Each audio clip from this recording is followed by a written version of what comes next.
Next talk is going to be from Haroon, Marco, and Nick. They're going to talk about clobbering the cloud, and they're on a tight schedule, so I'm not going to give them any fanfare.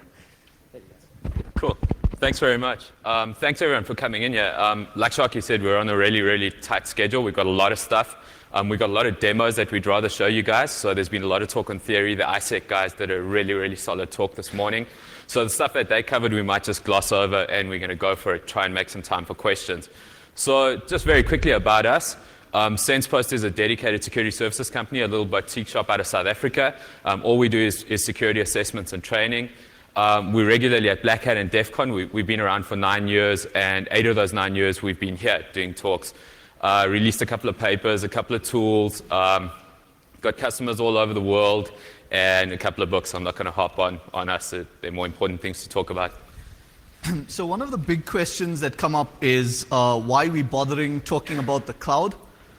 Cloud's currently a major headline stealer, for one thing. So you can't get away from talking about the cloud.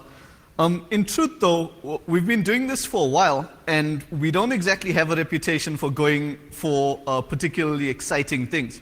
So over the last few years, we've probably put out some of the slowest scanners in the world and some of the most convoluted routing attacks, because actually we go for what's practical as opposed to what's sexy. But when it comes to the cloud, we do think that there's something important going on, and there's very definitely a danger that we all start splitting hairs.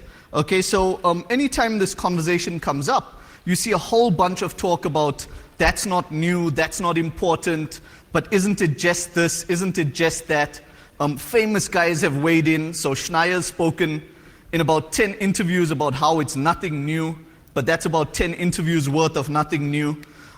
If we keep doing this, we really run a risk that we're going to miss something important. And so in our talk, we're going to try to go through some of those things that we think you should be thinking about that aren't immediately apparent. So as Alex mentioned this morning, there are many, many different definitions for the cloud. Everybody's got a different kind of interpretation for it. The question we need to answer is, what is the cloud? So Wikipedia says cloud computing is a style of computing in which you've got dynamically scalable, virtualized, elastic computing resources provided as a service over the internet. That's pretty generic. The other really good work that was done by the Cloud Security Alliance and Chris Hoff, or Beaker, was he split it into 3 different delivery models. So that's a really, really thorough diagram. Essentially what that is at a high level is right at the bottom, he's got infrastructure as a service, which is your virtualized servers, disk space, something like Amazon's EC2. On top of that, you've got platform as a service, which is a development platform that helps you kind of build apps for the cloud.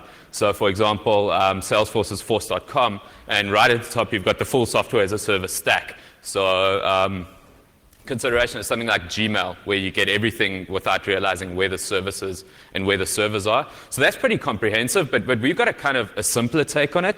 So from an attacker's perspective, we're saying, well, we've got all these different areas and all these different services, but we're interested in what we're going to hack at on those things. So from a software perspective, we know we've got a CRM app to go for at Salesforce.com. From an infrastructure perspective, we've got boxes that have IPs that, even though they're virtualized on Amazon's infrastructure, they're Linux boxes, Windows boxes, whatever it is, and there are a lot of overlaps in that area for stuff we want to have a crack at. So why would we want to break it? I guess that's a big question to ask. It's pretty hyped, right? And we're not kind of the crowd for hyping stuff, but it's undoubted that that's where the action's going to be. Everything is kind of moving into the cloud, and it's kind of insidious, right? Even if you're dead against it, sometimes it can happen from a business perspective. That stuff just gets pushed into and you get landed with it. The bigger thing for us is you consider the cloud, and it's very, very strongly tied to web apps, right? I mean, it's the core. It's delivered over the web. We haven't got web apps right in about 10 years. We make a lot of mistakes there.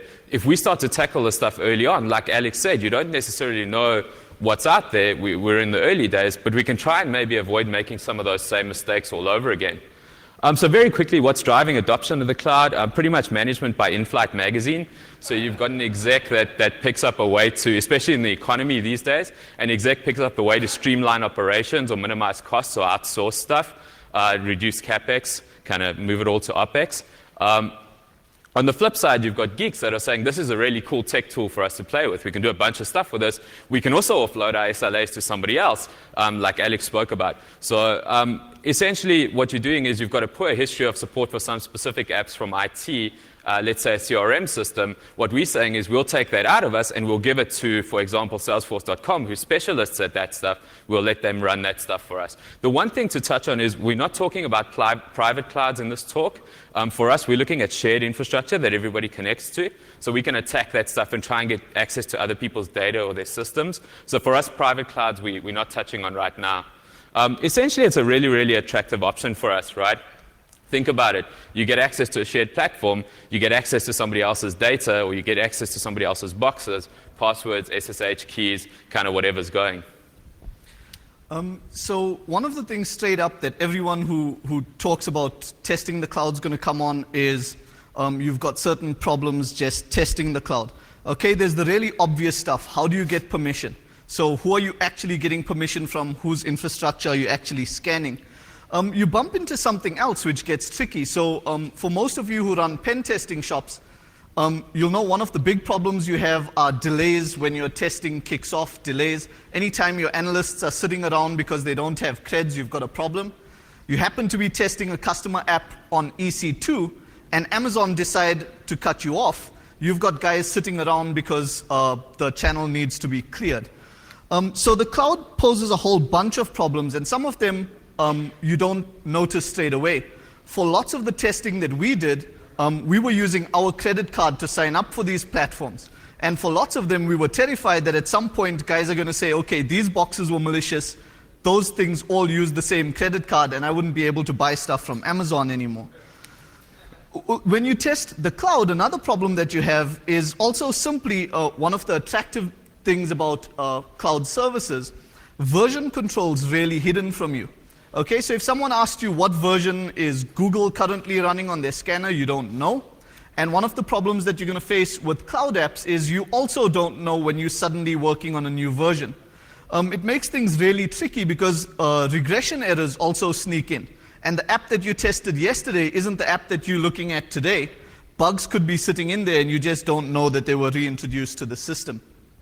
A lot of that stuff gets caught under the generic transparency problem when you're testing the cloud. So talking about transparency, there have been a couple of really recent examples, some a little older. One of the big ones was a couple of weeks ago, there was a big debacle with Amazon where they pulled some ebooks off the Kindle. And Richard Felton came out and spoke really strongly against that and said, look, for you guys, you need to get the user's trust, right? And to do that, you need to be transparent. You kind of need to up your game and step up to the plate. You can't be doing that kind of stuff. If we look at transparency as well, Cloud Security interviewed Guido van Rossum on Google's App Engine.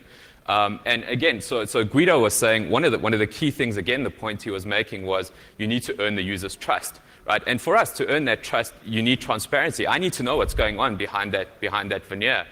So what happened was after that, Guido was probed by the reporters for certain questions, and he was coming out with answers like, look, we do this stuff, but we don't divulge that kind of information.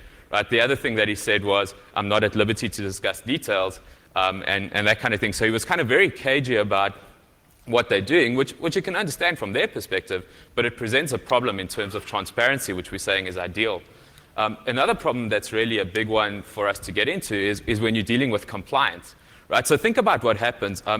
Irrespective of where the infrastructure is, the data is still yours, and the data is still your responsibility. So if you're doing something like compliance, like PCI or any of the others, like healthcare, whatever it is, you're responsible for that data. So Tim Mather, a security strategist for RSA, recently came out and said that, look, it's cool to put data in the cloud, but anything that's potentially sensitive or anything that's regulated, you want to avoid going anywhere near that stuff. And one of the other big things that comes up is privacy, right? Privacy and legal issues. And you see some people talk about it early on saying, well, Google's reading my mail and we're getting AdWords. We've kind of accepted that and moved on because it's just our email. But what happens when it's your core business data, right? Do you want to give away your data? Well, there are other kind of things to deal with there. One of the big things, and I'll just skim over it because the ISEC guy spoke about it this morning, but so Jim Dempsey from CDT spoke about the loss of the Fourth Amendment protection for US companies when it comes to your data. And what that means is a court order or a legal order can get your data without you having to consent to it, and you don't even have to be notified about that stuff. In fact, on the flip side of that, they can actually specifically gag the organization that's giving your data over and tell them not to notify you about that, right? And okay, I guess it's, if you're doing illegal stuff, that's a given. But if you're just generically going, a lot of risk officers kind of start to tilt when it gets to that. So the standard answer the moment you start talking about this is people say use crypto. Okay, I don't think many people know more about crypto than Robert Morris Sr. A few years ago, he gave a speech at Black Hat, and he said, if you think crypto's the answer to your problem, you don't understand crypto or you don't understand your problem. Okay, there's lots of things that crypto are good for. It's not a blanket, one size fits all. And one of the things that you have to wonder when you're in the cloud is how much you can trust crypto when you can't trust everything underneath it. Okay, you start to bump into problems. So one of the quick other generic problems is vendor lock-in. It's pretty self-explanatory. If your relationship with your vendor dies, how do you get your data out of their cloud? Is it even your data? So recently, professional photographers have been questioning Flickr's EULA in terms of engagement, because the question is whether you own those photos once you upload them to Flickr. Sounds like they're not, but I'm not a lawyer and don't play one on TV. Richard Stallman's come out pretty strongly recently, pointing out that you give your data away, you live in the cloud, you're completely defenseless. His words were, you putty in the hands of anyone who delivered that software, built that software. So one of the really big promises and one of the attractions of cloud computing is availability, right? You can access your data from anywhere. So if I'm a Salesforce.com customer, I've got an iPhone app. My guys in the field have got BlackBerry apps. I can hit it from at home. I can hit it from the office, depending on how it's configured. But my data's out there, and I can access it from wherever I'm at. And availability is the flip side of that as well. So if they've got, in theory, kind of unlimited resources, downtime shouldn't really impact me, where if something goes wrong back home, I've got to get those boxes back up or the network running. So availability was one of the big deals. The problem is a lot of people are failing in that space, and we've seen a couple of examples of it. So one of the big ones was cloud files, those guys. Consider that one, right? You're trying to access your data and quickly update a record that someone else is going to read, but at the moment they're doing some maintenance or something died in their data center and you're on read-only. Cool. That's kind of a bit of a pain. SugarSync, an app that will sync pretty much everything for me so I can access it from wherever. Well, yeah, I can access it from wherever as long as they're up, right? When things go down, then they're down. Even some of the bigger guys, so those guys might be kind of small. Google App Engine went down not too long ago, and a couple of mails came out. No one was really sure what the cause of the issue was. No one was sure when things would be resolved. Kind of a lot of confusion around that, saying, look, what's going on, guys? They were communicating, but they were communicating with, we don't know what's down, we're working on the problem. Right? It's okay when it's my email, but when it's my core business and I need to access those things, if I'm an online retailer, I'm losing money by the minute with that stuff being down. So that's a big deal for us. What's worth noting also is that availability is not just uptime. Okay, so you start to bump into the relatively easy to spot problems. While we were doing this, we were starting to look for cloud providers to target, and for quite a few of them, you'll find that they just don't exist anymore. Okay, so some of them have escaped. If you look at TechCrunch, we were looking for storage as a service, and they recommended a cloud called OmniDrive. You go to OmniDrive, and it says OmniDrive is no longer available. We recommend Nomadesk. What's interesting to note there is Nomadesk had just bought the domain. They're not supporting the customers. They give you some story about how they felt they needed to keep the domain running. You failed with the previous guys. Please try us instead. So you're going to bump into problems with the guys disappearing. You're going to bump into simple usability problems, like someone locking out your account when you should be using the cloud, someone faking malicious activity from your account. And then you've got to go through quite a process to make sure you can access your data again. So monoculture, I'm going to skip through this really quickly because we don't have time. We thought we'd just put that picture up because everyone gets smarter just by looking at it. Basically, Dr. Gear pointed out that monocultures were dangerous. Lots of people agreed with his thesis back then, in part because it was attacking Windows. Suddenly, we've got the monoculture debate coming up, and nobody seems to be saying it too much. You take SmugMug as an example. They launched something like close to 2,000 Amazon instances, which are all the same box. Okay, if you want to talk about a monoculture that's built for failure, that's what you're looking at. It's a single attack that's going to be causing them grief. I've got a failure, personal stupidity story about address-based randomization, but fortunately I'll skip it. So one of the other things that happens is by nature of giving everything away, you're also extending your attack surface, right? When you've got stuff in-house, you can protect that to a certain level. So consider something like, and nobody needs to hear about Twitter fail again. They won a pony for it last night. But again, look at that. Basically what's happening there is data is going wrong, because an employee there is vulnerable to the same things as your employees usually are. There were a bunch of them, so there were issues with Facebook.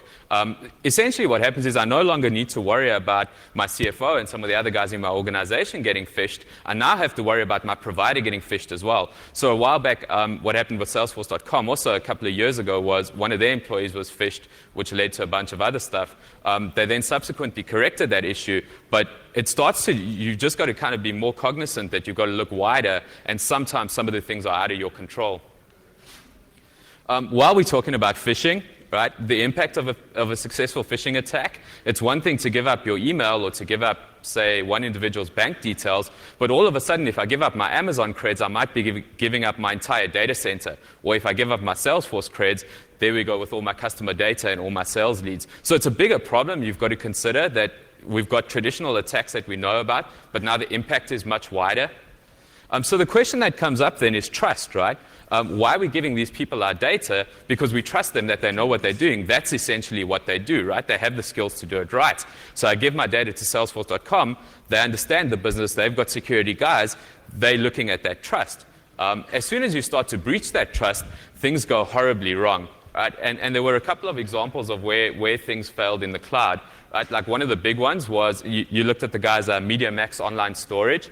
Those guys actually went out of business because what happened is they had a service where they had online storage in the cloud. What they used to do then is they used to go through and purge unused accounts so that they could reclaim some of their disk space. One admin error in one script, we all know that never happens, whacked a whole lot of legit accounts, and they went out of business because of that. Another one, Nokia's Ovi, so it's kind of like a service like MobileMe that keeps your contacts and stuff on your phone synced. One of those things kind of went down.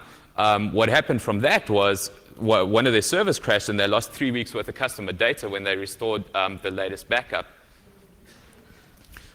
So we're going to skip through some of that. You can read it off the slides. You can trace it. We're going to quickly go to an argument that comes up pretty often. So I had a conversation with Ben Nagy on IRC. We were talking about Kostya's scary cloud break stuff. If you stay in the room, Kostya comes up next. And I pointed out that, in my opinion, the tech is really cool, but I fear Amazon as much as I fear Kostya. I fear him for everything else, but if I'm hosting with Amazon, they don't need the exploit. They could just have an evil hypervisor. Okay? And Ben's argument was, hey, you trust Windows, or you trust Microsoft, you've got to trust someone at some point. Okay? But it's one of the times when I think Ben's absolutely wrong. Okay? The popular phrase is trust but verify.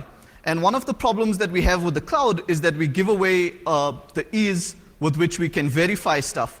Reverse engineers keep Microsoft honest. If you guys remember a long time back, showing my age, NSA.dll showed up. It was just unfortunately named, okay, but it caused a storm of note because people are looking at this sort of thing all the time. Even the pre-owned hardware that we're talking about, you've got the hardware and you can get the skills to look at it. But when you're talking about your stuff sitting in the cloud, you don't know how owned it is. Okay, and you don't know what's going on behind that veil. Even if guys go with don't be evil today, you don't know that they won't be evil tomorrow. Okay, and it's just one of those things that we put in complete trust in. I'm going to skip through this really quickly. For those of you who've never looked at the crypto AG, the Swiss AG problem, go Google it. It's really cool. Half the planet were buying their crypto from a Swiss company that turned out to be a front for the NSA. So I'm going to skip over this really quickly as well. We know anywhere we look for web app stats, it's horrible, right? We haven't got it right in 10 years. Now we're intricately tying the rest of our business into a web app, essentially. And we looked at how it goes wrong with SAMI early on, XSS worms.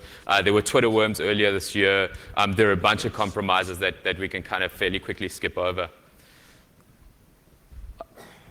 So if we start to look at other ways of using the cloud, so not only just attacking the cloud, but using the cloud for benefits for hacksaws, a couple of people were quick to the mark. So Dino Dizovi against the Debian bug, Ben Nagy against Office, Dave Molnar and the Dynamics guys. Just very quickly, what happened with Dino. So Dino essentially took on, if anyone remembers the Debian weak keys debacle, Dino tackled that in a really smart way. What Dino did is he fired up Amazon EC2, and not to paraphrase the man and take the justice away from him, but very quickly what he did is he then fired up an SQS queue, queued a whole bunch of keys into there, fired up 20 VMs at a time, which was the upper limit at that time, and then got those things to go and fetch keys and work on like a distributed cracking.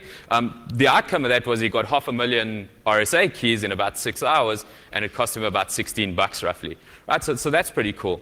We had the same thing with Ben Nagy. So Ben covered this in his Syscan talk. Essentially, he was also parallelizing fuzzing over multiple systems by using that kind of the capability that the cloud gives you.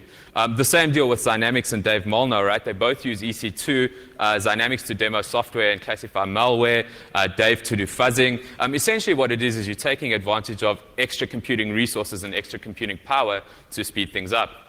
So there are a lot of players in the cloud computing space. There are literally tons of them we could have looked at. But we decided to go after some of the bigger ones because they're more mature and there's more market share. So we looked at MobileMe, we looked at SF.com, and we looked at Amazon.com. And we'll kind of talk about issues with each of them. OK, one of the big promises of cloud computing is auto-scaling. So you can set your apps up to handle demand. It's a really neat idea. Lots of guys were quick to spot that this is going to be a problem. Okay, question is where the problem comes in from. Okay, it's relatively obvious. If guys auto-scale automatically with a few well-written wget scripts, you can start pushing up the guy's cost hugely. Okay, what you should notice is it's kind of the problem that we were hearing about for click fraud. Okay, but there's a subtle distinction. With click fraud, the system self-regulates. If you start getting lots of click-throughs but smaller conversions, your clicks are not worth that much to you. So essentially, you'll start paying less for the click-throughs. In this system, if you take SimpleDB, for example, you paying for requests that run through SimpleDB, there's actually an economic disincentive for your service provider to fix it. As long as the problem sticks around, he's getting money and you're getting a little bit poorer. So storage as a service is a big thing these days. Infrastructure's evolved and costs have come down. The internet's really fast. And we've got disk space is cheap. So it's a good idea to store stuff up in the cloud, right? Your contacts, whatever, so you can access it from anywhere. Transferring files around with things like Dropbox. That thing's become a big deal. And all of the vendors throw kind of magic pixie dust crypto stuff in there to make us feel better that our stuff is going to be secured, right? Now, essentially what you're doing is you're combining a network, and in this case a web app, with a file system, right? You can see where that stuff can start to go wrong. It kind of takes us almost back to 1994 with NFS shares, right? And nobody had issues with mounting NFS shares and accessing stuff you shouldn't have accessed. Right, so we've been getting that stuff wrong. One of the things that went wrong in the early days in 2006, also just to illustrate that it's been fixed now, Amazon had an issue that was reported with secure wiping of disks. So what they were doing is whenever you shut down a virtual machine, they provisioned a new one. Basically what happened was they'd format the drives, repartition them, bring up the new operating system and fire it up, but you could still recover data from those disks. And in some cases, you didn't even need forensic tools. All you had to do was do like a grep or a cat to the file system, and you'd find interesting stuff and then dig deeper into that. So SSH keys, a whole lot of stuff went wrong with that. So I'm quickly going to run through Stika. It's another example of a secure file sharing thing that went horribly wrong. So recently F-Secure bought them. Russ McCree found cross-site scripting bugs in there, in the file name. Right? It's an elementary error that we're still making today. That thing could go horribly wrong. Okay, one of the attacks, or one of the boxes we'll look at, services we'll look at, is MobileMe. Essentially, MobileMe is Apple's entry into the market, and they've got a thing called iDisk. For those of you who pay attention to their notifications, you'll see that last month they were vulnerable to a directory traversal bug. Okay, so for those of you thinking directory traversal, who makes those mistakes today? He demos it pretty simply. You drop a private file in there. Nobody should be able to see it. Make your request with what you're seeing up there, the encoded .. slashes, and actually the result gets returned to you. Okay, so he blog posted it up on his blog. It's called Your iDisk is Now My Disk. But it's actually quite a serious problem. If you think of the number of people using iDisk, it essentially means you've got full access to their disk or had full access to their disk and probably didn't even know about it. We thought we'd take a look at SugarSync, another online disk storage thing. SugarSync, like we said, promises you a whole bunch of file storage in the cloud, and they give you a free trial account, so we liked it. Really quickly, I'm going to check if I can take a quick diversion. So I'll blitz through this really quickly. When we talk about brute forcing, okay, for a long time, SensePost had a tool out called Crowbar, which basically tries to do intelligent brute forcing. Part of the problem, if you've ever had to write a Perl script or do some brute forcing, it works okay for one app. You start to bump into a problem when you can't predict what the web page is going to come back with. Okay, so you don't know how to differentiate a successful attempt from an unsuccessful one.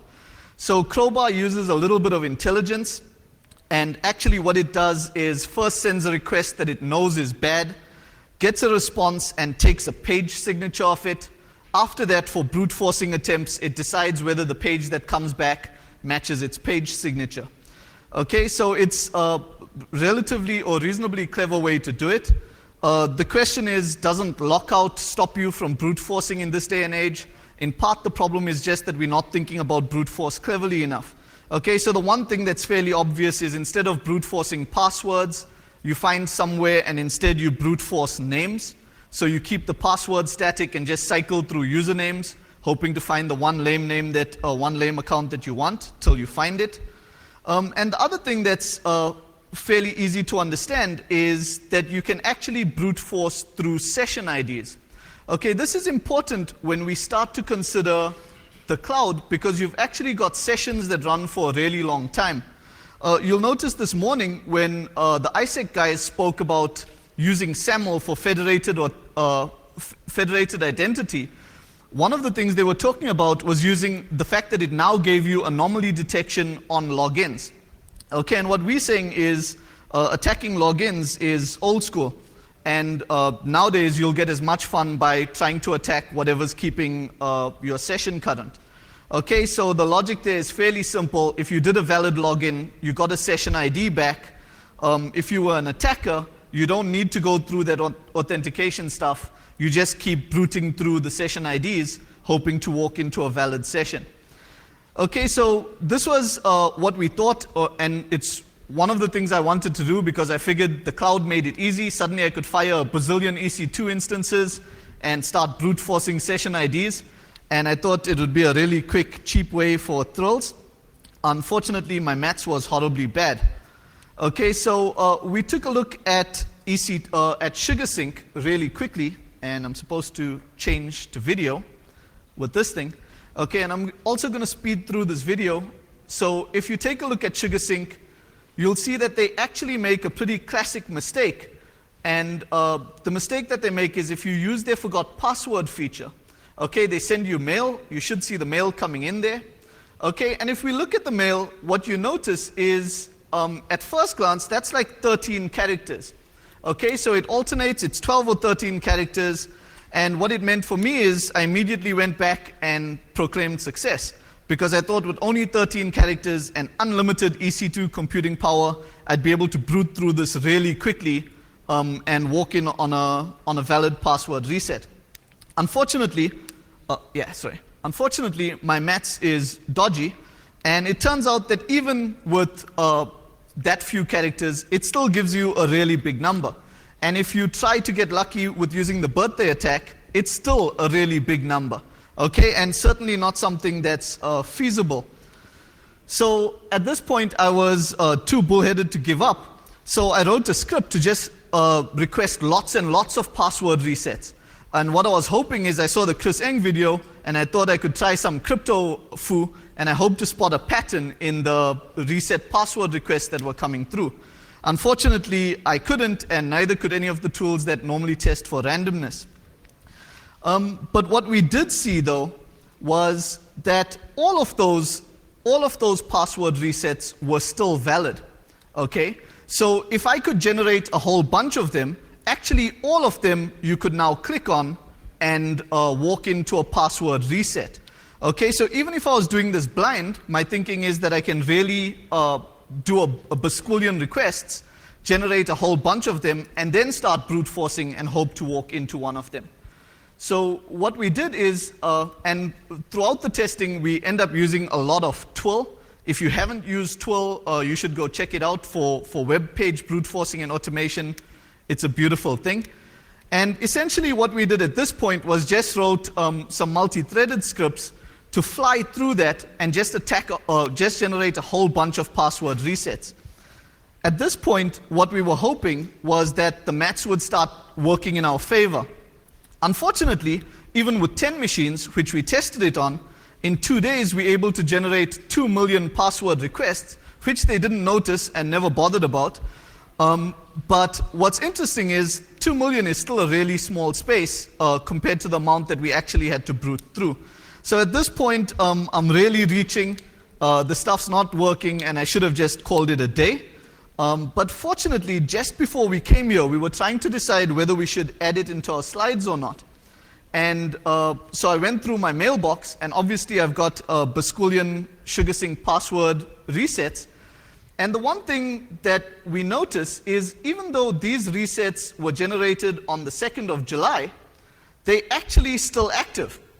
Okay, so these things were genned about 2 weeks ago, and if we hit that page as of last night, well, this was done back home, but I tested last night, all of those URLs are still active.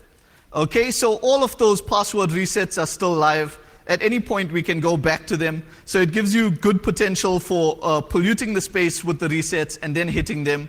We've reported it to SugarSync, but got no reply.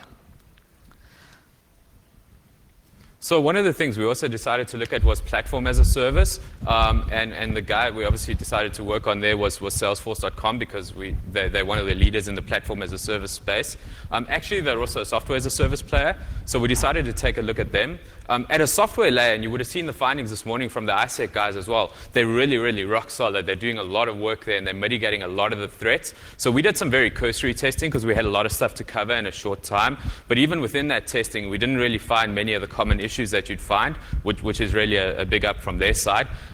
One of the things to bear in mind, though, is ultimately you're still dealing with a web application. So even though you've got a custom platform, it is still a web app. And one of the things we managed to pull off was a clickjacking attack. So again, if we switch to video for the clickjacking stuff, ultimately it's not a new attack. It's been pretty hyped, so I'm not going to claim credit for it. But Jeremiah and Arsnake's work, we just did a quick demo.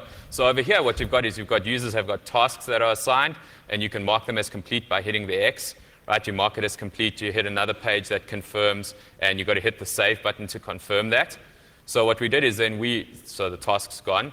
Over there, we created a malicious page, and over there, if you take a look at our page, kind of in the background, it's almost transparent. So we kind of put it up there so you could see it just a little, but the page would be transparent on a proper attack. So off we go. We line up so that the user clicks, and then essentially what we did is, as the clickjacking thing goes, the JavaScript will follow kind of wherever you go. The JavaScript will follow the user's mouse. So there we go. We're following the mouse all around the page, and it's ultimately going to line us up to click over the save thing. Right, so we get the user to click again. He ultimately marks his task complete and saves it, and you've got a thing where when you go back to his page, the task is gone. Okay, so switching back to the slides. Cool. So I'm going to hand over to Marco. Hello. So this is the first time you're now hearing from me. I've been controlling the machines.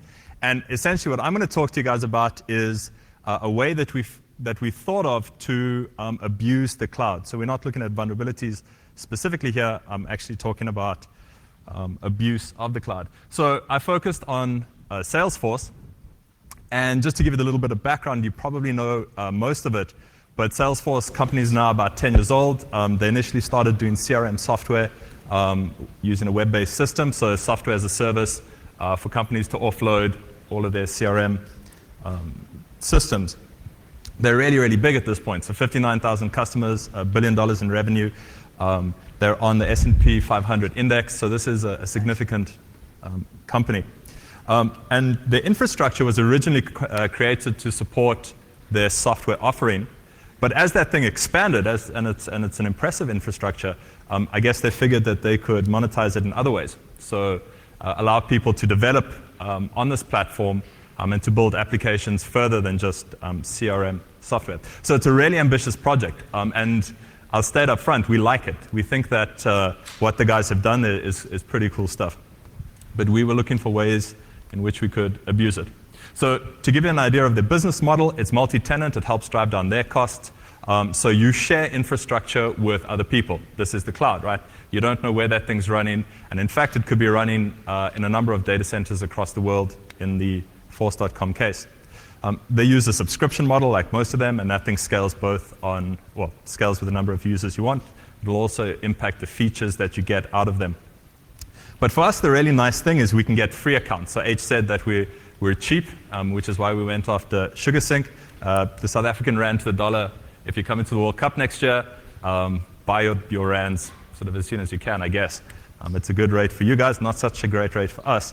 So when we see free accounts, that's great. You can also get trial accounts with sf.com. Those are limited to 30 days. If you get a dev account, you get an untime limited free account, which is what we were looking for. Last thing that sets them apart is they've got the notion of essentially Apple's App Store, but for their platform. So as a developer, third-party developer, you can write an application on their platform. They certify it through a bunch of this whole process. And then other people can either buy it or use it for free, depending on how you as a developer want to market that thing. So the guys this morning spoke a bit about the background on the technologies used. Essentially, you've got a templating language that you can use to build interfaces. You've got a Java-like, and the templating language looks something like that. Okay, so it's a bit of HTML mixed in with their templates. You've got Apex, which is their Java-like language. So it's not Java, obviously, but I think it's built on a Java platform based on error messages that we saw. And it's an object-oriented language that will run on their platform. And within that, you've got a data store that provides persistence. There are a whole number of ways you can query that thing. I'm not going to go into that. The way that you actually code for sf.com is quite interesting. On the one hand, they've got a web-based dev environment. And on the other hand, they supply quite a nice plugin for Eclipse. So there's two ways to do that. That's just a screenshot of what the web-based dev environment looks like. OK, so what does the language support? Well, when we looked at it, two things stood out. The one is the ability to make web requests, so HTTP requests. You can make them outgoing. And on the other hand, you can also create an Apex class that is a web service endpoint, which means that other people can call into your Apex class. So you can make requests. You can also instantiate Apex when you receive a web service request. On the other hand, you can also send emails, and just like with the web service endpoint, you can create an email endpoint. So essentially, an email sent to an sf.com email address will instantiate some of your code and run some of your code with contents of the email. And then it's also possible to configure triggers within their platform. So on any kind of data modifications, actions can happen. One of the ones that we like is the sending of email. So multi-tenancy is what is the foundation of any cloud service, but it does present problems. If one user within that system monopolizes all the resources, then everyone else obviously suffers. So the way that they control this is through the use of a piece of technology called the governor. And the governor is sort of this layer that imposes limits on the execution of each script. So every time a script executes, it runs in an environment in which it has a whole bunch of limits. And some of those limits are as follows. So things like the number of lines of script that can execute in that invocation, number of data store queries, size of data sets, and so on. And these limits are actually applied quite rigorously throughout their platform. And so when we looked at this, we didn't find ways to directly bypass their limits. What was interesting is we did find a few unpublished limits, which is good on them. So it means that the security thinking's gone further than just what they're exposing. So things like the number of received emails, as well as running time limits that we bumped into. So some of the limitations with this language called Apex, so it's focused on these short bursts of execution, kind of script-like for websites. Not quite the same, but in the sense that they're not designed to run over a long period of time. So you don't have things like explicit locks. You don't have any kind of threading. There's no pause execution methods. There's no explicit shared memory, because actually they don't really want you to do that. They want your applications to be as simple as possible, which is, again, a good thing from a security perspective. And so what we were trying to do is to try to find workarounds to some of these. So for example, if we want to delay execution for a given period of time for whatever reason, this is a really bad hack, but it works reasonably. So essentially what we've got is we want to pause execution for, say, a second. So what we do is chain together a whole bunch of floating point operations, which are expensive. And each of those only counts as a single line of script being executed. So there's 230 odd cube roots being chained together. And we do that a bunch of times, and it allows us to delay execution without having to eat up too much of our script limit. In order to synchronize, they provide an update facility or an update lock, essentially, in data modification statements. We mangled that thing together to form a very rough explicit lock and synchronization point, but that's neither here nor there. Shared mem gets provided to you in a way with the data store, so you can insert and extract data from the data store between invocations. I spoke about triggers, and we'll skip the threads bit. So we focused on bypassing the governor, right? Because that thing is supposed to limit what one user can do. So a user hits or causes an action to happen, it functions within very clearly defined constraints, and then that script ends, and everyone else sharing that platform can carry on. And so we focused on trying to create event loops. Essentially, one user action causes multiple runs of a given script. So we can get free computing power to some degree. And we initially focused on doing this through their web service interface. So essentially to make a web service call back to ourselves and get a chain of event loops happening. But that failed. So instead we turned our attention to email. And with email, we had better success. So the basic process here, as you can see, top left, the red arrow shows the user's email to an endpoint. That triggers off a bunch of jobs. And at the end of that whole job run, we send another email back to ourselves. So we can, on one user action, actually get a whole number of invocations. All right, so that gave us about 1,500 rounds of execution per day. As I said, one of the limits that's unpublished is the number of emails that we can receive. And of course, once you've got that loop happening, then you can put in any kind of job in there that you would prefer. So we put all of this together, and what we got was Sifto. If you're South African, the word Sif has got kind of specific meaning, so I won't go into it, but there's a bit of a pun there. But essentially what we did was we ported Nikto into the cloud. So you're familiar with what Nikto does. And this is just a basic proof of concept to show how one can leverage these free resources. So our code will add itself as an allowed endpoint. If you're familiar with force.com, you'll know what that means.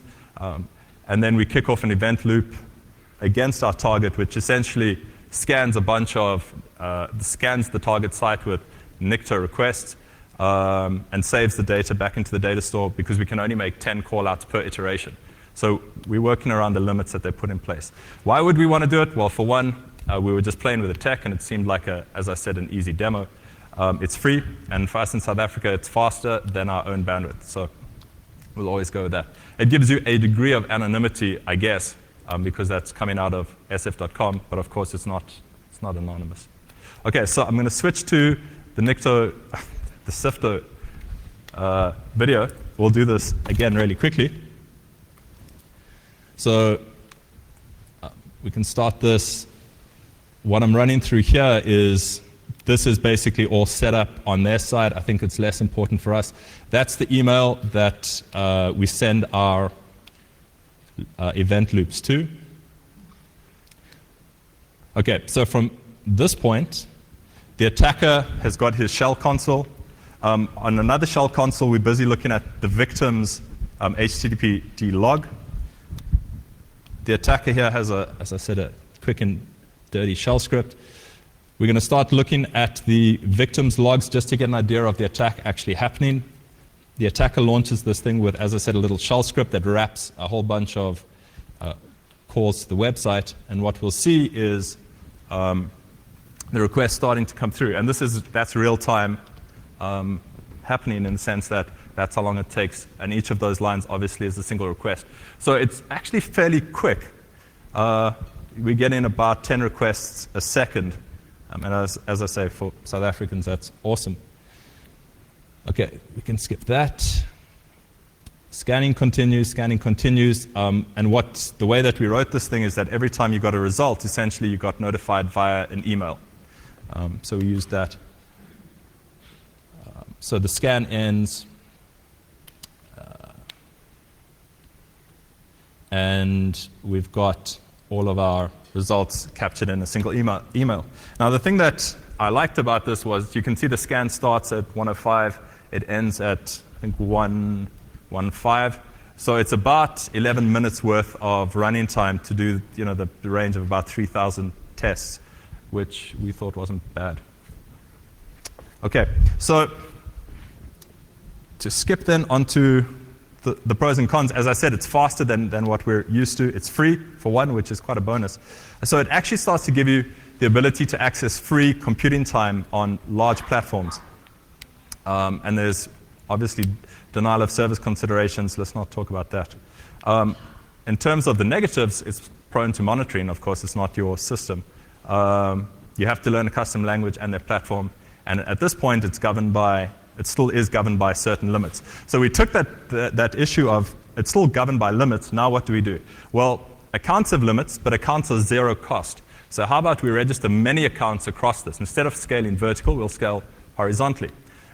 We have to now register a whole bunch of accounts. That's going to be hard because they've got a captcha on their site, on their developerforce.com site. So we could go through the whole method of trying to decipher captchas, but instead we grabbed the output of the captcha script, which was a PHP script that generates captchas. And in fact, at the bottom of that thing was a print R statement that the developer had left in. And you can see there in the green rectangle, that's the actual text of the captcha. So that thing was not a big issue at that point. That's now obviously been fixed. Actually, props to them. They fixed that in 15 minutes. So that's not bad. Okay, so we registered accounts across all of the possible countries. We wanted to get an idea of geographic location for when you register different accounts. And in fact, where you register affects which location you get placed in, which cluster essentially. So we had a whole bunch of accounts. You can locate either in the US or in Asia Pacific. The one thing I guess it's worth pointing out is that paid for accounts and trial accounts share the same infrastructure. Draw your conclusions from that. So where do we think this could go? As I said, Sifto is really basic POC. Language is Turing complete. Your imagination is going to be the limit there. This platform is still rapidly developing, so it's well worth keeping that in mind. And what that means is that they're constantly adding functionality, new features. They're really putting their backs into the project. So there's a couple of items there that may be of interest in the future, but at the moment don't work. So the one thing that we will talk about, well, that third last point, Nick did a brief stint somewhere else in the last couple of years. And essentially, the guy who had the keys to the kingdom of their Salesforce.com account was one of the C-level executives rather than a particularly clever technical guy. Not that C-levels aren't clever, but they're just not technical. And so that notion of, as both the ISEC guys said earlier and as we said, phishing now can get the keys to the kingdom. And actually, if it's a C-level exec and he's the guy who's getting phished with the Nigerian mails, he could still be, that could still be a weak point. We want to mention rootkit in the sense that it's a custom language, custom platform. There's got to be some scope for playing there with code that gets uploaded into your sf.com instance. So we figure that's got to be an item for further research. The one last point I want to make is that through the process that we've been dealing with Salesforce, they've been really cool, and in fact, they've been quite open about the issues that we point out to them, as well as they've been quite open in dialogue. So we just want to give them a bit of a shout out there. So what we get to next really quickly is Amazon Web Services. Again, I said this before, but playing with EC2 is probably one of the coolest things that I've done in a really long time. You don't quite know the joy until you've done it of having a bash script fire up 100 machines somewhere and do some work for you. So it's actually quite cool and worth playing with. The pieces that we're going to touch the elastic computing stuff, S3 a little bit, the SQS service, and Amazon DevPay. We're going to ignore the rest of them because there's a lot to play with, and we don't have time to play with all of it on stage. So we are doing some playing there, we're just not ready to talk about it yet. If we look at EC2, we break it down really simply. It gives you an interface to fire up machines that are firing up in Amazon data centers. These instances run on a customized version of Zen, and essentially they've got some limits, but the promise that they're giving you is if you sign up and all's above board, you send them a request, they'll boot these machines for you clean. S3 is storage in the cloud. It works basically on a bucket model. It's scalable, the costs are really good. Essentially, it gives you a place where you can store stuff. Okay, we'll talk about the problems that we bump into with all of these things shortly and show you some more videos. So S3 usage has really been climbing. You should see in January 2008, they're storing 14 billion objects. Okay, and how it works, and this is going to come back and bite them shortly, is it's a single namespace. Okay, so if you at S3, the logic was you create buckets in your company name or in some recognizable name like that, and after that, stuff that you put into your bucket if you've got the privs to do it. Okay, SQS works just like a programming construct like you'd imagine, except it's in the cloud. So it gives you a queuing service, allows you to put stuff in, manages so that it's synchronized, and allows you to pull stuff off. Okay, so what you can see is they're making it really easy for you to develop an app that essentially runs easily in the cloud. So when we started looking at AWS, I didn't really know what I wanted from them. And when in doubt, it's normally pretty easy just to copy Marco. So what I wanted to do was see if I could steal computing resources from Amazon. Okay, and what I wanted to do back home in South Africa, we've mentioned a few times, but computing isn't cheap. And so what I was hoping for was to get free computing from Amazon or from Amazon's users. So if you do sign up to Amazon EC2, you see this web-based console.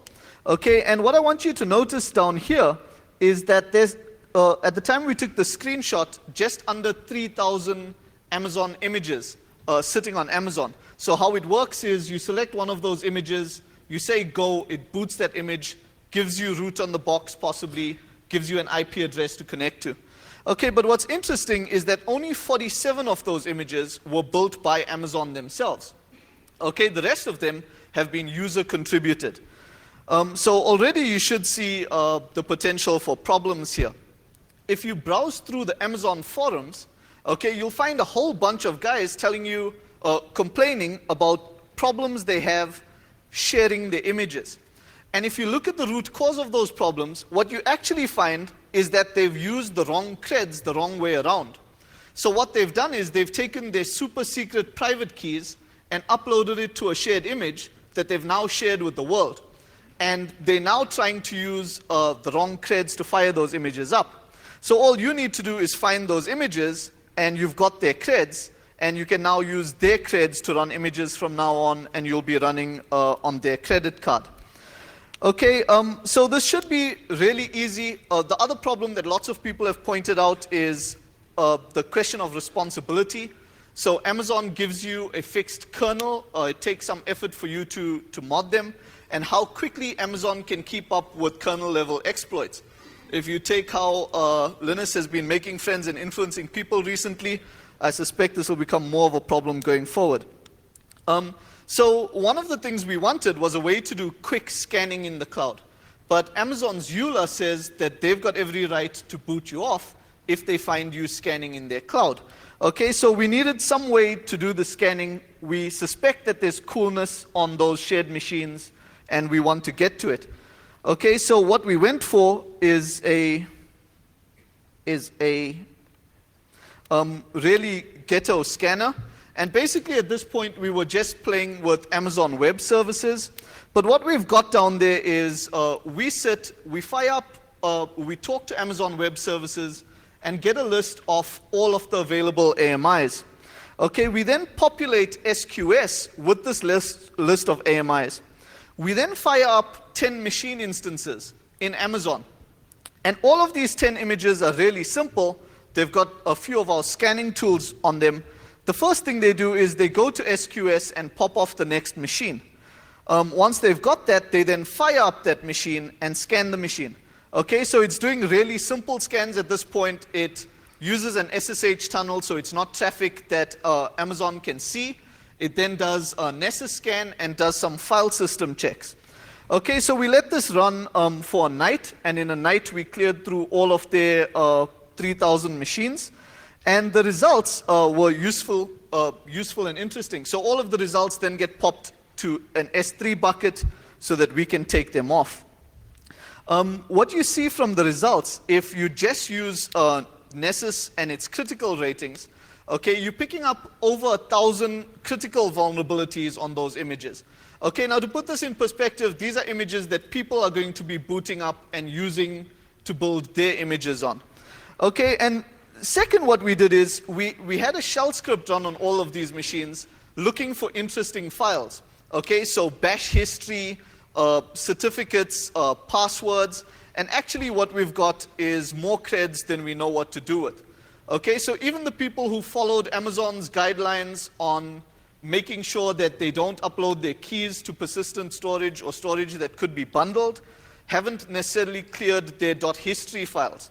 Okay, so we've got PGP keyrings, you've got usernames and passwords in clear text, and more importantly, we've got a whole bunch of people's Amazon creds, so we can now start bundling machines or even booting machines in the cloud for free. SensePost's computing costs have gone down dramatically.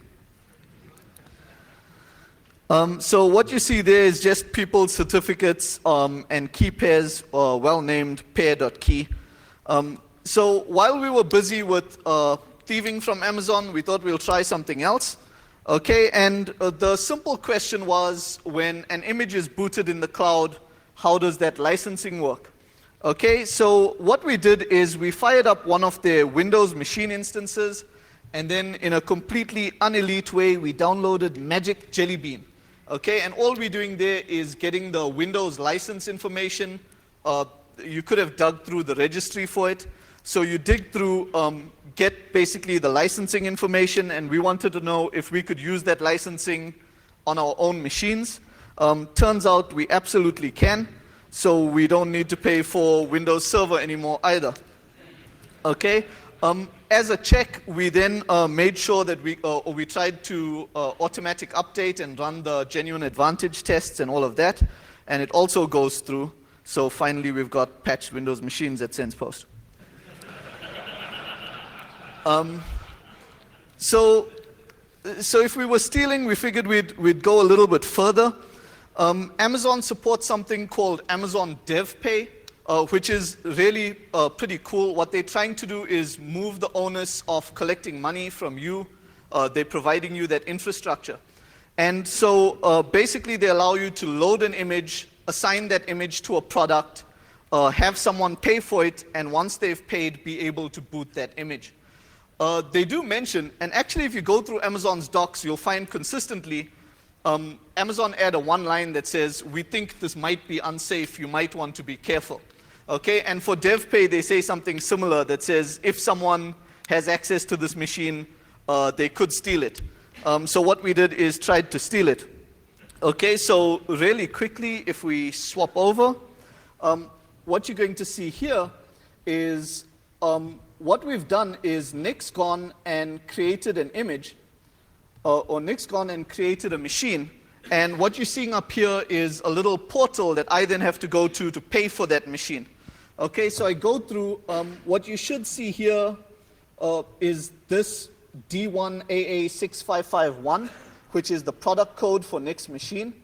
Okay, so I go through, I pay for it, and at this point I should be able to use it.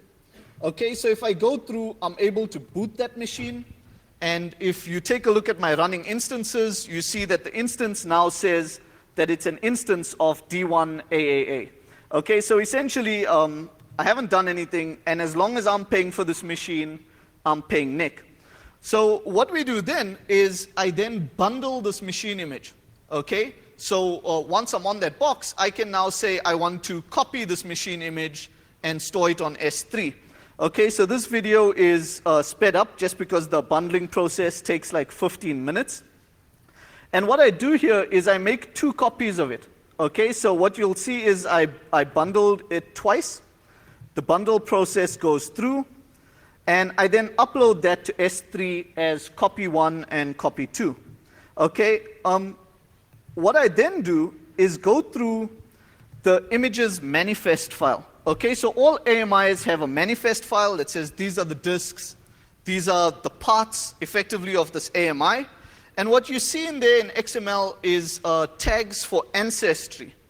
Okay, so the ancestry currently includes references to Nick's machine, which is why even after I've bundled it, if I boot my own copy of it, they're still charging me and giving the money to Nick because the machine is aware of its ancestry. Okay, so we tried the really simple. We go in, we rip out all of that ancestry, and we try to register the image. Okay, and unfortunately we fail. What you see there is Amazon come back and say, invalid signature, are you the AMI owner?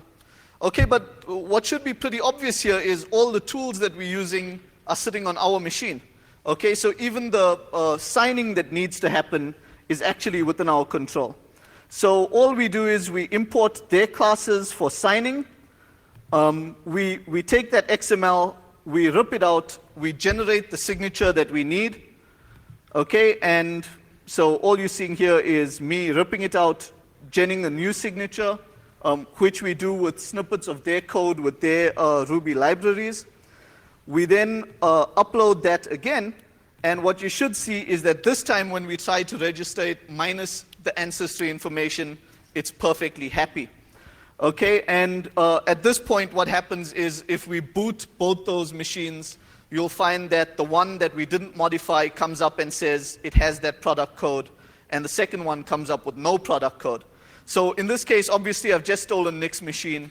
In the real world, you'd be stealing some application that Nick was trying to make money off. It's what we do, we're South African. 13. Okay, so if we go back really quickly, one of the questions that have to come up is AWS, which is supposed to be, one of the reasons we're going into this is because we're trying to prevent attacks. We're trying to use their infrastructure because we don't have infrastructure that scales like Amazon does. But one of the things you have to ponder is what happens when they become your single point of failure. Okay, availability is a huge selling point for them. But something that you need to keep in mind, and all of you already know, is that DOS is really hard to prevent against. Okay, someone just finds a bigger gun. Okay, and in this instance, the answer that normally comes straight back is, this is Amazon. Okay, if anyone can handle DOS, they can. And in fact, in Amazon's docs, the first thing they come back and tell you is that they prevent against distributed denial of service, and they've got the stuff down and they can do it much better than you can, which is absolutely true, except it's 2009 and people are not DOSing you by SYN flooding you anymore. Okay, and one of the things that need to be considered is what type of DOS is going to hit Amazon. Okay, and DOSes that happen at an application layer that take about 5 minutes more of thought start to become really interesting. So Amazon have clearly considered this. When you sign up for EC2, you're allowed to boot 20 instances. Okay, and you can see what they're worried about is if you go in there with a stolen credit card and choose to boot 30,000 images, you could be locking out valid resources. Okay, so once more, we go to Twill, okay, and all we do with Twill is fire up. So what we've used Twill for here, that you'll see, is signing up for EC2 and Amazon Web Services. Okay, and what's interesting is you'll notice, if you've ever taken a web app security class or done web app thinking, you'll know the problem that you faced with just because of automation. Okay, captures start to annoy everyone, but what you're trying to stop is your attacker doing automated stuff against you. And what you're seeing up on screen really quickly is a Twill script of ours that basically goes in and registers users for EC2. So there's slight complexities, in part because some of Amazon's forms are broken. They don't close tags, and most automated tools die on them. So you'll also see we've got to do quite a bit of forced browsing hackery there. But essentially what's happening here is we fired up an EC2 image, we're running our script with a single credit card, which we pass as a parameter, and it goes off and registers 20 accounts. Okay, now what you need to consider, what you should see down there is all of our mails coming in that have now registered us on EC2. Now, the reason why you need to worry about this is that whole process takes you 3 minutes, okay? So if you keep in mind the numbers, I was allowed to fire up 20 machines, and on one of my machines, what I've done is I've created 20 users, okay? And if we let that run virulently, even though I can't pronounce it, what you should see is on the next boundary, each of those machines now launch a process to create 20 users, and all of those 20 users get to launch 20 machines. Okay, and the numbers that you're going to bump into start to get ridiculous much, much sooner than you'd expect. So Marco was being Marco-like and did this graph, and basically what he ended up with was that on the 9th iteration of this, we're ending up with 800 basquillion machines. Okay? Now, one of the things that you're immediately going to come up with is, but that's happening on your credit card, and the answer is no. There's been lots of talk recently on how the credit card economy actually isn't as good as people think it is. And in fact, all of the testing that I've been doing here, I've been doing on a stolen credit card. I just happen to have stolen it from Shell. Okay, so the logic is with a few stolen credit cards, you'll get to this pretty quickly, and it's not a DOS that's easy to stop. Okay, because for almost everything that you think of, so they can stop Amazon images from registering, we can start running through multiproxy.org. Okay, the easy answer here is they need to stop automation during the sign-up process. I can't quite recall, but I suspect automation is stopped when voting for books, just not when signing up for computing resources. Okay, so another way to steal machine time really quickly. What we're doing here, we tried to come up with one more way to steal machine time. And you'll remember I mentioned that the machines that you run aren't necessarily your machines. So essentially, lots of people boot up machines that they didn't actually create. Now, fortunately, Amazon security documentation gives you a 5-point process to make sure that you're not running on an owned machine. Okay, which means after all these years of telling people you can't trust a machine, we've now got 6 bullet points that solve the problem.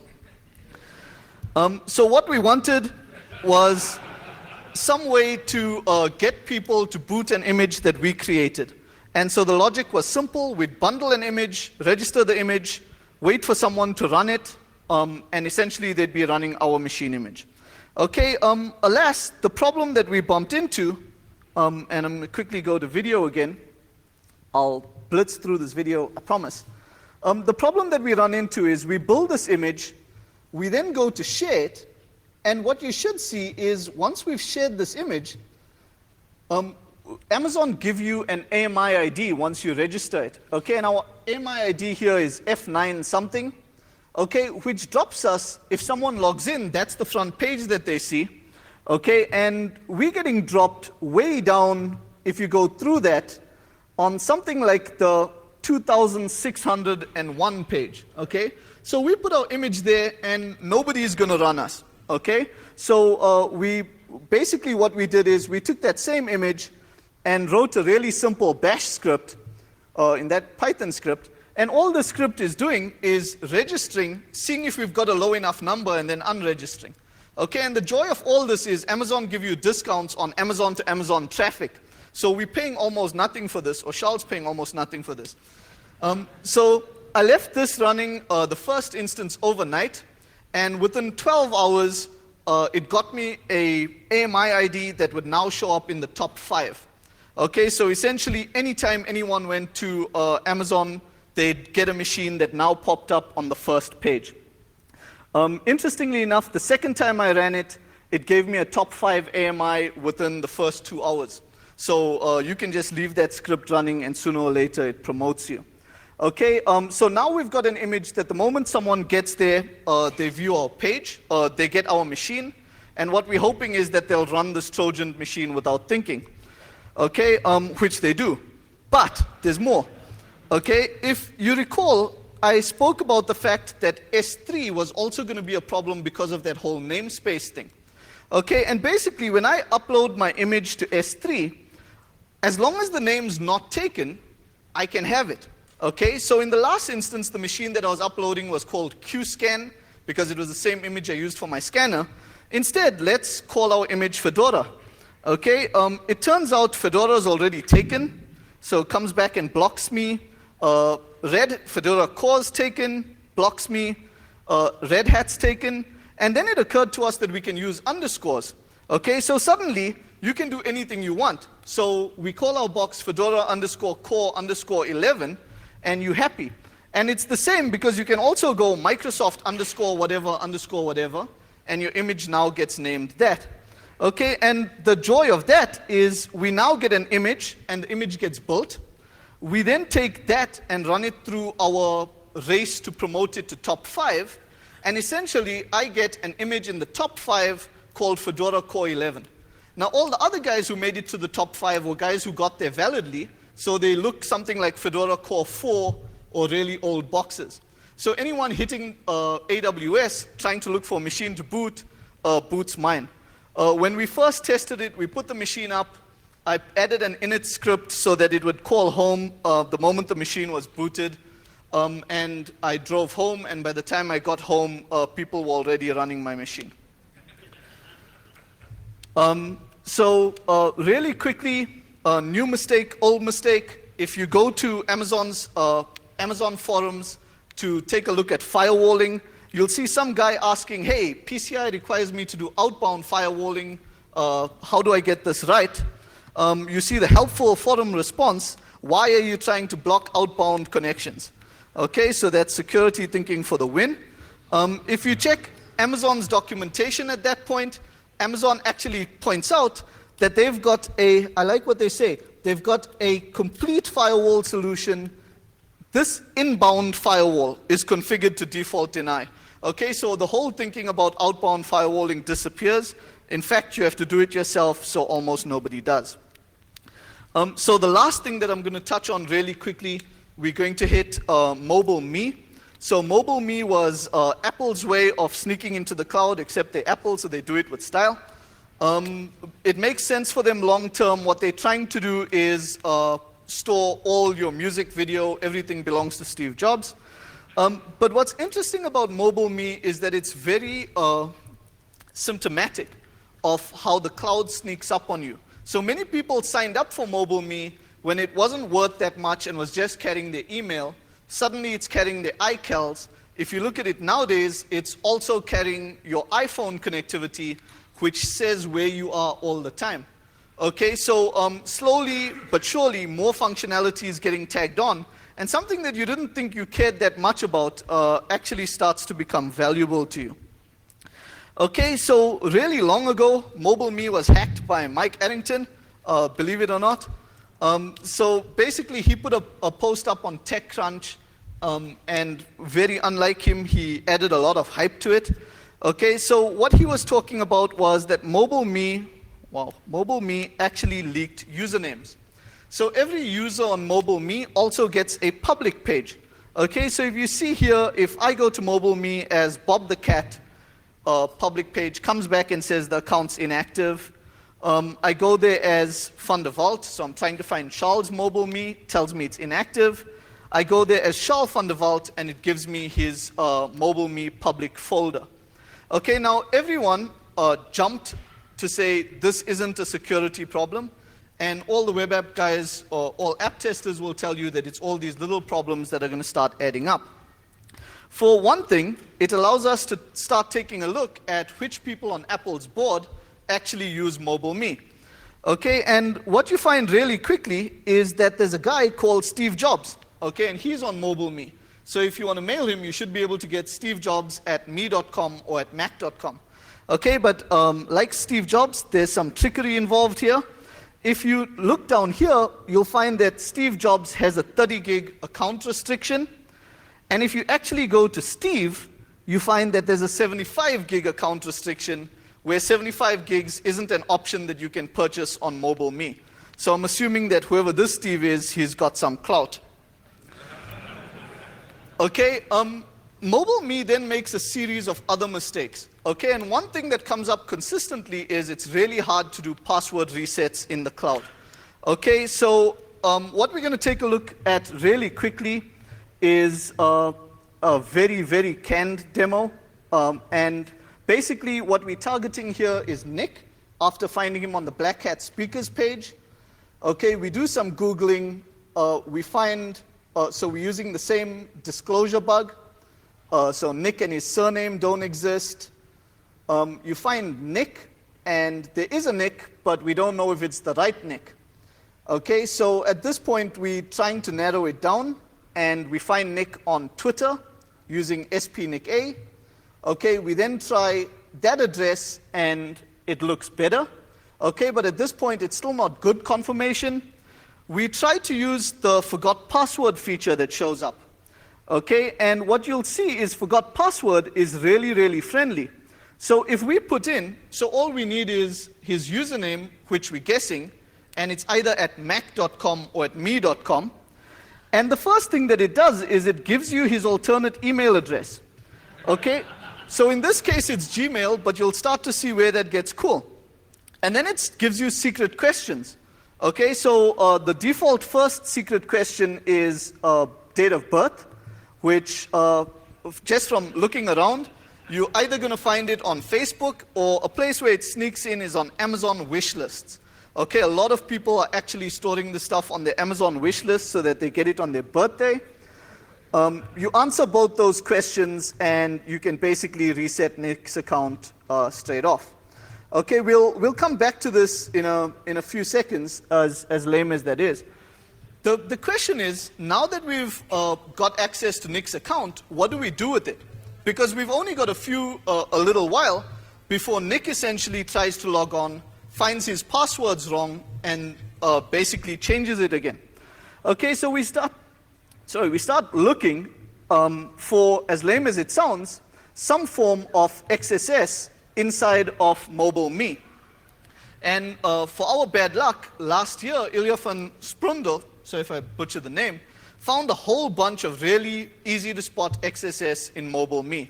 Okay, so you can see that Apple went and cleaned up a lot of this. So you guys should also know there's a new feature with Find My Phone. Okay, so already logged in as Nick, we get to see where he is. But here what we're going to do is something slightly different, is I'm actually going to pair my phone with Nick's MobileMe account. Okay, so essentially, I've logged in as him, and now Nick's going to know wherever my phone is, which sounds like a bit of a dumb thing to do. What you'll notice is, at this point, my phone's name is G3. Okay, and you go through the normal steps on my phone of registering it, and what you should see here is that Nick now sees two phones on his MobileMe. Okay, so far nothing fancy, nothing up our sleeves. Okay, but what we then do is go back to iTunes and call our phone some JavaScript. Okay, so at this point, I've changed my phone name to Script Alert Hi, okay, which iTunes happily accepts, and I sync it. Okay, and what you should see is that the next time we go into Nick's account, as it tries to display that, it would have been nice if I said it worked, but it doesn't. What happens is we've broken his web page. Okay, and the reason for that is the phone name gets referenced 3 times in the page, and 2 of them get truncated. So where my phone was called Script Alert Hi, it's now called Open Script Tag, and that page is broken. Okay, so we missioned for a really long time, trying to squeeze our JavaScript as small as we could. So those are just the 3 points where it shows up. And eventually, so what you figure out is we're getting truncated to that size, okay, which is really too small to achieve anything useful. The answer, though, is not to go smaller, it's actually to go longer. Okay, so what we end up doing is putting in a really long piece of JavaScript, so when it gets truncated safely, but the one that's not truncating still puts in our JavaScript. Okay, and when we sync that, what you actually find is we've now got JavaScript control. With a little more effort, we instead of just popping up, we run JavaScript from our remote server, so that every time Nick logs in, he runs our JavaScript. And this JavaScript we can control so that when Nick gets to his server, we control what he sees on his Find My iPhone screen.